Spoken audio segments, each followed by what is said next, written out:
Salut et bienvenue sur Social Influence, un podcast réalisé par WebITs. Je suis Lydie et je serai votre hôte aujourd'hui. Mon objectif est d'aider les créateurs de contenu à développer une communauté fidèle, engagée et à pouvoir monétiser leur contenu, et cela peu importe la taille de leur audience. Alors aujourd'hui, j'ai décidé de commencer l'année en parlant d'algorithmes. C'est quelque chose qu'on voit toujours revenir sur les réseaux sociaux.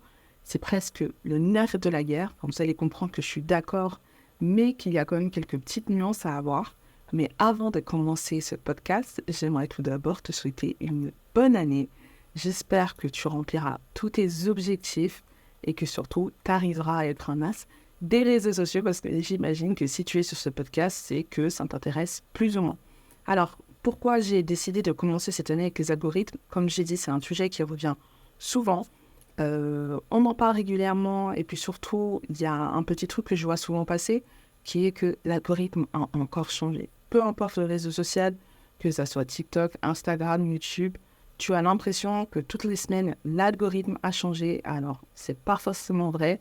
Il faut savoir que quand il y a des très très gros changements algorithmiques, on le sait, parce qu'on nous le dit. Surtout Instagram, pour le coup, le CEO d'Instagram communique énormément dessus. Alors, oui, les algorithmes ont une importance. On ne va pas agir comme si ça n'en avait pas une. Et donc, forcément, quand il y a des très, très gros changements, on essaye d'être au fait pour forcément en tirer le plus profit. Moi, je pense souvent qu'il faut travailler avec l'algorithme. Parce que si tu arrives à travailler avec, il va bien te le rendre. Il ne faut pas voir ça comme une tare. Il faut juste voir ça comme un outil et l'utiliser au mieux pour que ça t'apporte des bénéfices. Donc, par exemple, des exemples de changements algorithmiques, on en a eu beaucoup avec YouTube, notamment dans les années 2010, parce que c'est là où il y a le plus de changements. Il faut savoir qu'au début, YouTube, ça fonctionnait entre guillemets par vue, c'est-à-dire que plus une vidéo faisait de vues, plus la vidéo allait être mise en avant. Ensuite, ça a été par rapport à l'engagement, et le truc, en fait, de ce fonctionnement-là, c'est que ça ne mettait en fait au final en avant que les gros créateurs. Et c'est pour ça qu'on a eu une grosse période où il y a des gens qui achetaient des vues, qui achetaient des abonnés, parce que quand ils faisaient ça, YouTube n'arrivait pas à faire la différence et pousser ces vidéos. Ensuite, on a eu un moment où c'était du coup le taux de clic sur la miniature qui faisait qu'on poussait ta vidéo ou pas. Et c'est là où on est arrivé dans le clickbait, dans le putaclic. Ça a marché pendant un temps, là aussi, parce que YouTube s'est rendu compte que les gens faisaient peut-être un peu n'importe quoi.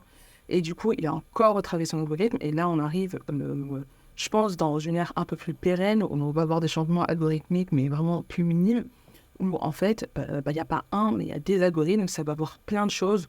On a un algorithme presque personnalisé, c'est-à-dire qu'on ne va pas forcément tous avoir le même, et ça va prendre en considération ta manière d'agir. C'est pour ça que je parle de personnaliser. Et ça ne va pas prendre forcément les mêmes choses par rapport à une autre personne. Même si souvent, ce qu'ils vont regarder, c'est ton watch time, ça veut dire le temps que tu as passé sur une vidéo, pour ensuite mieux te conseiller derrière. Mais par exemple, si ils se rendent compte que tu commandes beaucoup, mais que par exemple, tu enregistres peu les choses, peut-être que quand toi, tu vas enregistrer, ça va donner un signal fort, alors que pour une autre personne, pas forcément. C'est pour ça que je dis aussi qu'on est sur presque des algorithmes personnalisés.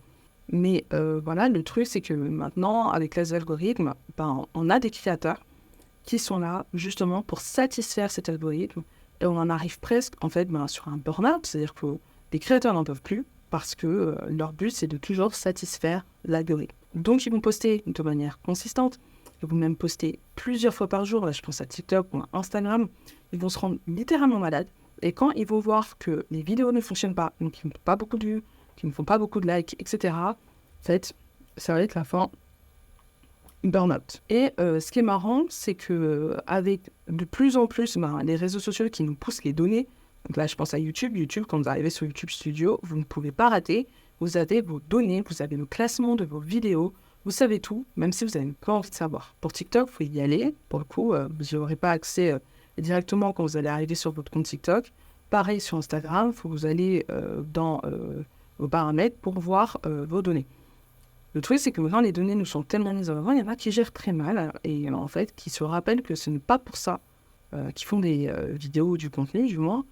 C'est pas pour plaire aux algorithmes, c'est pas pour avoir des chiffres faramineux. Et en fait, ils se rendent compte que ça les rend bien plus malheureux qu'autre chose. Je sais que Il y a Lena Situation qui en avait parlé, justement, que tous ces trucs de chiffres, ça la rendait anxieuse, par exemple. Et moi, ce que je trouve dommage et ce que je pense qu'on oublie, c'est qu'à force de créer pour l'algorithme, on oublie qu'on crée pour des gens. Derrière ces chiffres, derrière ces abonnés, derrière ces likes, derrière ces commentaires, il y a des vraies personnes. Et je pense que c'est quelque chose dont il faut qu'on se rappelle. Et je pense aussi qu'il y a un truc que beaucoup de gens ont oublié, c'est que l'algorithme, il est là pour servir notre audience. Et donc, je pense que si on se rend compte qu'on ne plaît pas à notre audience, et forcément, de facto, on ne va pas plaire à l'algorithme. Et donc, peut-être que la manière dont on devrait voir les choses, c'est comment je peux plaire à mon audience, ou du moins comment je peux le faire réagir. Parce qu'après, je pense que vous vous êtes rendu compte aussi, il y a plein de contenus sur Internet qui ne plaisent pas à une majorité de personnes et qui marchent quand même. Pourquoi ? Parce que cette vidéo a créé beaucoup d'engagement. Donc c'est pour ça aussi qu'on a beaucoup de drama, beaucoup de choses pour faire du buzz. Parce que ces gens-là ont compris qu'au-delà de l'algorithme, il faut que les gens interagissent. Et donc, ton objectif, quand tu vas créer du contenu, c'est de faire réagir d'une certaine façon ou d'une autre ton audience. Il faut que ça plaise à ton audience. Donc, oui, bien sûr, ça passe par les likes, par les commentaires, etc. Ça passe aussi par le partage. Quand il va partager ta vidéo à une personne, quand il va enregistrer ta vidéo, ton contenu, parce qu'il aura trouvé qu'il y a beaucoup de valeur à l'intérieur, etc. Et bien évidemment, l'une des métriques les plus importantes, le watch time, que la personne soit restée plus ou moins longtemps sur ton contenu, sur ta vidéo. Parce que là, je parle surtout de vidéo, parce qu'on est littéralement dans une ère de la vidéo, que ce soit sur TikTok, YouTube ou Instagram. Mais sur Instagram, c'est pareil pour les carousels, même sur TikTok, parce qu'on va parler des carousels. Si une personne reste longtemps sur votre contenu, forcément, ça envoie des signaux positifs à la plateforme. Il faut comprendre que les plateformes, en vrai, quand on regarde bien, elles fonctionnent de manière très simple. Leur objectif, c'est de faire de l'argent. Il faut toujours partir de ce principe-là. Leur objectif, c'est faire de l'argent. Comment ils font de l'argent ? En ramenant de la publicité sur la plateforme. Donc, en ramenant des annonceurs. Donc, leur objectif, c'est que le plus de personnes puissent voir ces publicités. Comment on fait ça ? En gardant un maximum de temps les gens sur la plateforme. Donc, maintenant, pour qu'on garde les gens sur la plateforme, il faut que les gens regardent le contenu. Et ça veut dire que c'est les contenus qui vont faire rester le plus longtemps les gens sur la plateforme qu'on va mettre en avant, en fait, tout simplement. Ça veut dire que si votre vidéo ne fonctionne pas, c'est qu'elle ne plaît pas aux utilisateurs et du coup, qu'elle ne sert pas les intérêts de la plateforme. Et du coup, c'est ciao. Donc, en fait, c'est pour ça qu'il faut réfléchir comme ça, se dire comment je peux servir les intérêts de mon audience, ou du moins comment je peux les faire réagir pour qu'ils restent sur la plateforme, voire même pour qu'ils continuent de regarder mon contenu, parce que si vous les faites aller après sur votre profil et qu'ils continuent de regarder ce que vous faites, vous les faites rester sur la plateforme. Et comme ça, vu qu'ils restent sur la plateforme, je sers aussi la plateforme et du coup, la plateforme va juste me mettre en avant. C'est pour ça que je dis qu'il faut utiliser l'algorithme à son avantage, il faut travailler avec et pas se dire que c'est quelque chose qui a été créé contre nous. Pas du tout. C'est pour ça aussi que je dis souvent, est-ce que quand ton contenu marche, tu blâmes ça sur l'algorithme ? Non. Alors pourquoi tu blâmes l'algorithme quand ton contenu ne marche pas ? Ça va dans les deux sens. Donc, il ne faut pas essayer de trop rationaliser les choses, même si les chiffres, c'est important. Et ça, je pense que j'en parlerai soit dans ma newsletter, soit dans un autre podcast, on verra bien. Les chiffres, ça reste quand même important, il faut quand même les regarder, parce que ça peut nous indiquer si on va dans une bonne ou dans une mauvaise direction. Je pense que pour le watch time, c'est hyper important pour comprendre pourquoi une vidéo a marché, pourquoi elle n'a pas marché, à quel moment les gens ont quitté la vidéo, peut-être que c'est des choses qu'il faut retirer, etc. C'est une mine d'or, mais il faut aussi comprendre qu'à la fin, c'est les gens qui décident si notre vidéo elle apporte de la valeur ou pas du tout. Donc, il y a d'autres choses à prendre en compte. Je pense notamment à YouTube, par exemple. Donc, avoir une bonne miniature, ça aide et ça fait cliquer les gens. Donc, c'est important parce que ça nous permet aussi de nous différencier des autres. Avoir un bon hook sur TikTok, c'est hyper important parce que vous le savez très bien, l'attention spam sur TikTok, il est horrible. Il est super, super court. Moi, souvent, j'ai remarqué, mes vidéos qui ne fonctionnent pas, c'est parce que j'ai un mauvais hook. Parce que quand je vais regarder les données, en fait, dans les 3 premières secondes, même pas, les gens sont déjà partis. Donc forcément, si les gens sont déjà partis dans les 3 premières secondes, TikTok ne va pas pousser ma vidéo. Forcément. Parfois, tu vas avoir aucun des deux. Parfois, tu vas pas avoir une bonne miniature. Parfois, tu vas avoir un mauvais hook.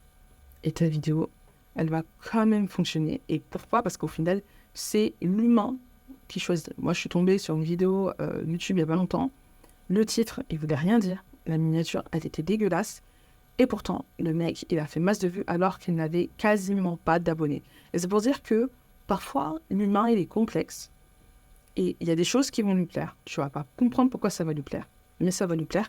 Et c'est pour ça aussi que je pense que quand on crée du contenu, au-delà de voir le côté algorithmique, au-delà de voir le côté chiffre, il faut surtout voir le côté psychologique et comprendre ce qui peut intriguer l'humain.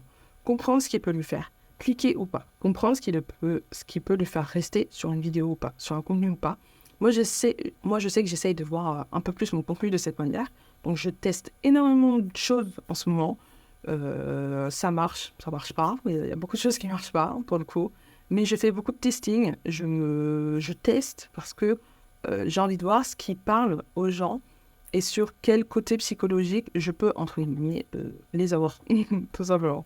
Et quelque chose aussi que j'ai commencé à faire, je crois que j'ai déjà parlé plusieurs fois du fait que moi, avant d'avoir WebIDs, etc., je suis une créatrice de contenu.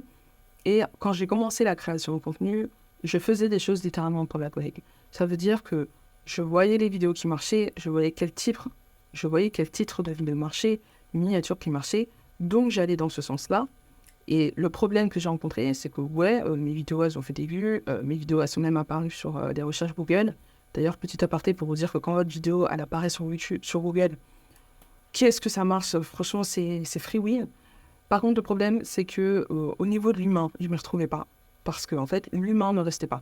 C'est-à-dire qu'il venait sur ma vidéo, il cliquait sur ma vidéo, il regardait la vidéo, et j'étais peut-être un peu content, et ensuite, il partait. En fait, il n'y avait pas vraiment de connexion. Et c'est là que je me suis rendu compte que, techniquement, les chiffres me disent que je fais des choses bien. Techniquement, voilà, c'est ce qui se passe. Sauf que moi, je constate que je ne fais pas les choses bien parce que l'humain ne reste pas. Du coup, c'est là où j'ai commencé à avoir une approche différente. C'est là où j'ai commencé à mettre vraiment l'humain au centre de la création de contenu que j'ai sur ma chaîne personnelle. Et c'est là où j'ai vu de la différence. C'est-à-dire que j'ai commencé à grandir beaucoup plus lentement. Non, je n'ai pas stagné, ouais. J'ai grandi, mais très lentement. Mais il faut se dire que grandir lentement, c'est quand même grandir. Il ne faut pas l'oublier. Mais par contre, j'avais plus de commentaires. Je recevais beaucoup plus de DM, que ça soit sur Instagram, TikTok, peu importe. Et donc, c'est là où je me suis dit, ok, là, je crée de la connexion avec de l'humain. Là, je suis sur la bonne voie. Et donc aussi, il faut savoir ce qui est important pour vous. Est-ce que vous voulez grossir rapidement ? Est-ce que vous voulez créer une communauté, faire les choses bien ? Parce que souvent, la création de la communauté, ça va prendre beaucoup, beaucoup de temps. Et c'est pas quelque chose qui va forcément se jouer sur les algorithmes. Désolée, je suis en train de perdre ma voix. Donc, bref. Donc, moi, c'est ce que j'ai compris quand j'ai commencé à faire ce type de vidéo. Je sais que sur ma chaîne personnelle, en tout cas, je vais continuer à faire ça, même si ça va me faire grandir beaucoup plus lentement. Alors qu'à l'inverse, une personne comme MrBeast, c'est quelqu'un qui a décidé de tout optimiser pour les chiffres, pour le coup. Et on peut le voir aujourd'hui, ça marche. Parce que c'est quand même le YouTuber le plus suivi au monde. Il a des dizaines de chaînes YouTube maintenant, même si, il y en a beaucoup qui sont à l'abandon. C'est quelqu'un qui a tout optimisé, notamment son watch time. Il n'y a pas une seconde qui ne sert pas à quelque chose. Et je pense que, du coup, ça lui a permis de grossir très, très, très, très, très, très vite. Mais étonnamment, alors je sais que ça va faire ultra débat ce que je vais dire, mais je pense pas qu'il a la communauté la plus soudée, même s'il a énormément d'abonnés et qu'il garde quand même une très grande communauté. Je pense pas que ça soit une communauté hyper soudée, parce qu'en fait, c'est pas un contenu qui tourne autour de lui, principalement, c'est un contenu qui tourne autour de challenge, etc. C'est pas lui qu'on voit le plus dans la vidéo, et ce n'est pas tant que ça en avant. Il fait tout pour les chiffres, entre guillemets, même si là, il commence à changer de stratégie, Je vais vous en parler rapidement. Et ouais, donc je pense qu'un MrBeast, contrairement à une Emma Chamberlain, par exemple, typiquement, c'est l'exemple le plus connu qu'on prend le plus souvent, c'est que Emma Chamberlain, elle a réussi à construire pour le coup une communauté hyper soudée, hyper forte, parce que tout simplement on voit plus d'elle et parce que ça se voit aussi. Elle fait pas tout pour les chiffres, elle fait pas tout pour l'algorithme. Ses titres, ils sont hyper courts. Parfois, c'est juste le nom d'avis, Paris. Enfin, voilà, c'est ça le titre. Ces vidéos peuvent être assez lentes, c'est-à-dire que tu vas avoir des longs passages où il se passe pas grand-chose et juste où tu vas la voir vivre, en fait, où tu vas la voir exister. Et il va y avoir beaucoup plus ce rapport humain, ce rapport personnel, et c'est pour ça aussi qu'elle est plus à même de créer une communauté. Comme j'ai dit, MrBeast, il est un peu en train de changer de stratégie. Il commence doucement à ralentir ses vidéos. Donc, il n'y a plus autant de cuts. Il y en a toujours beaucoup, il n'y en a plus autant. Il essaye de faire plus place au storytelling aussi, donc vraiment à créer une histoire dans ses vidéos, même si c'est que des challenges, etc. Et il avait expliqué que pour l'instant, ça plaisait et que ça marche même mieux. Comme quoi, c'est pas forcément ce qu'on pense.